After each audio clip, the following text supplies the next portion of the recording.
Amber Heard returns. The narcissist never stays away. Hello, I'm H.G. Tudor. There are many myths about the narcissist. Two which are pertinent to this video. First, that the narcissist, if badly wounded, will leave you alone forever. Many people mistakenly think that if they expose the narcissist, this means the narcissist will always leave them alone. It simply isn't the case, and I've explained why in separate videos. Furthermore, there are those that believe that all narcissists will pursue you to the ends of the earth in order to destroy you. Again, that's simply not accurate. You're actually worth more to the narcissist functioning than being destroyed.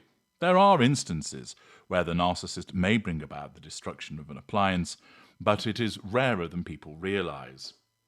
It's also the case that the narcissist is unlikely to expend huge amounts of time and effort pursuing you because most narcissists are not designed that way. Instead, they're designed for control, fuel, character traits, and residual benefits, which means they're more likely to go and pursue someone else than continue to be focused on you.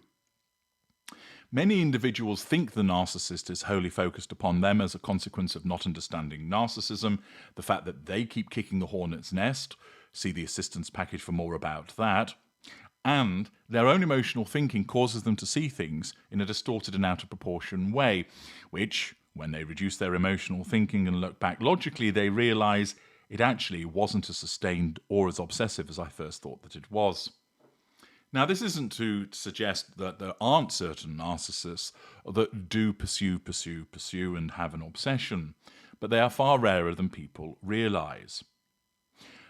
What is true is that the narcissist, however, never truly goes away. This doesn't mean that they're on your doorstep every day, that they're lurking behind every bush, that they're following you down every pavement or sidewalk. But what it means is there is always a risk that the narcissist will return. Therefore, they never truly go away.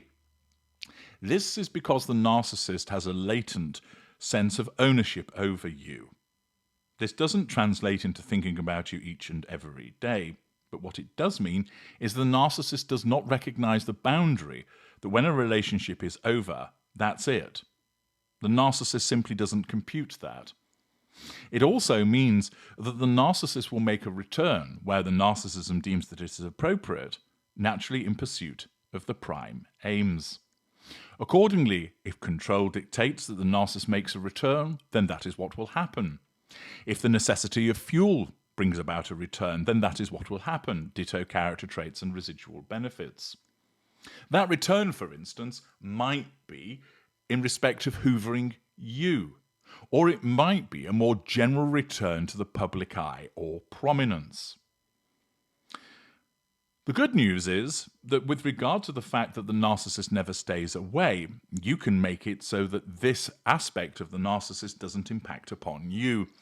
This is through the implementation of a total no-contact regimen. Not grey rocking, not almost no contact, but total no contact.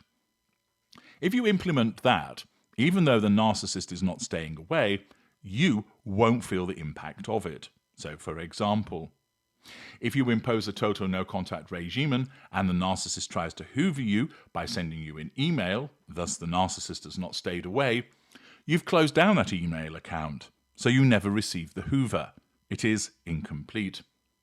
You've changed your telephone number. The narcissist attempts to hoover you by calling you on that number. The hoover doesn't get through. The narcissist has not gone away. They've sought to hoover you.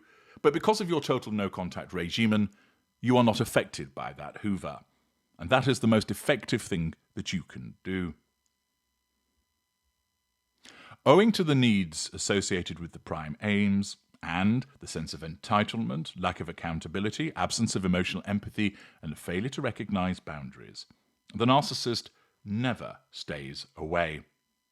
And this is just as applicable with regard to Amber Heard. You'll recall 3 years ago, we had the fascinating court case which provided much material for me to examine, both in relation to Johnny Depp and Amber Heard. and there are extensive videos analysing what both of those individuals are and, of course, the interactions between them and other people. If you've not dipped into them, you can find the playlist that incorporates both of those individuals. Heard then seemed to disappear. She moved to a Spanish island and appeared to turn into a baby-making machine instead. I've explained elsewhere, she will have maintained a fuel matrix, just one that wasn't as extensive as it used to be, but it wouldn't have sent her into a fuel crisis. She will have still been able to control those around her, utilising the usual manipulations that she does as a narcissist.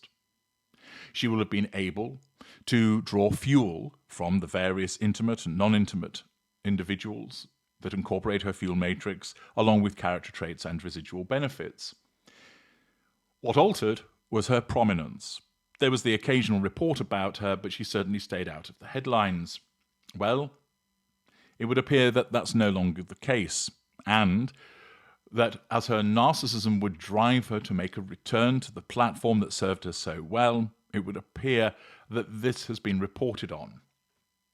I've explained elsewhere that narcissists have various hunting grounds, and the entertainment industry is a huge one. It allows millions, tens of millions, maybe even hundreds of millions of people to be controlled, massive amounts of fuel to be obtained from all of the people that know about you because you're famous through the entertainment industry. It allows lots of people to acquire character traits from and the residual benefits associated with that platform: fame, access to networks, money, a range of different sexual partners, the ability to maintain a particular facade, and so forth. It's little wonder that the entertainment industry, which includes acting and film and television, draws so many narcissists.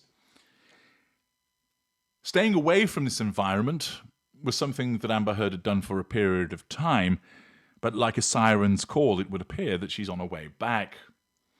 As reported and appearing in an edition of Vogue, the article tells us Magic in the Woods, Pamela Anderson, Amber Heard, Chris Messina, William Jackson Harper, and more descend on the Williamstown Theatre Festival.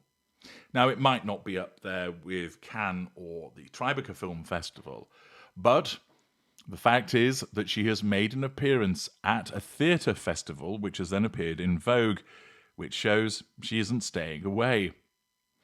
As the Williamstown Theatre Festival returns for its 71st summer season, the northwesternmost corner of Massachusetts is set to once again teem with actors, directors, playwrights, and all manner of other performers and art makers for 18 densely packed, creatively ambitious days. Although the 2025 festival celebrates the work of Tennessee Williams, author of A Street Cat Named Desire, Cat on a Hat Tin Roof, and The Glass Menagerie, and countless other Southern Gothic classics, W71 is studiously unnostalgic. Its references to the Pulitzer Prize-winning playwright and screenwriter embracing ingenuity and invention. It talks a little about it all and the individuals that are involved, but what is notable is that Amber Heard appears in the ensemble photograph that is taken with a variety of other individuals attending this theatre festival, and has her own solo portrait, and this is all covered in Vogue. It was described elsewhere as a quiet but powerful return to acting, teaming up with a talented ensemble for her first theatre role in years. She was part of the promotions for the Williamstown Theatre Festival, where she'll star in Spirit of the People this summer. She appeared in photographs shot by photographers Hunter Abrams and Sam Lee, and she was accompanied by other actors and actresses. Apparently, Heard has been teasing her stage return over the past few weeks, sharing behind-the-scenes peeks on Instagram. Another narcissist utilising social media for the pursuit of the prime aims. Her theatre comeback comes just months after she announced the birth of her twins, daughter Agnes and son Ocean, on May the 11th. And now, her return to the spotlight comes 3 years after the highly publicised courtroom clash with her ex-husband, Johnny Depp. Thus, it once again demonstrates that the narcissist won't stay away. She might not necessarily be hoovering Johnny Depp, but the supposed quiet life that she has adopted, well, it's not persisted.